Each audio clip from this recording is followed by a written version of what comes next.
आसमान और ज़मीन की तख्लीक। सुभान अल्लाह। बंदा जब गौर व फिक्र करता है तो कहता है सुभान अल्लाह। क्या कहता है? वो कहता है सुभानक, मालिक तू पाक है। बग़ैर सुतूनों के, बग़ैर पहले मॉडल होने के, कोई नमूना नहीं था, कोई मॉडल नहीं था, कोई उसकी मिसाल नहीं थी, तो मालिक तूने ऐसे ही 7 आसमान बना दिए, फिर पिलर भी कोई नहीं रखा। फिर पिलर समझ दो कि नहीं?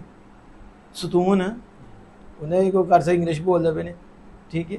सतून क्या कहते हैं? और की कहोगे? पाँव।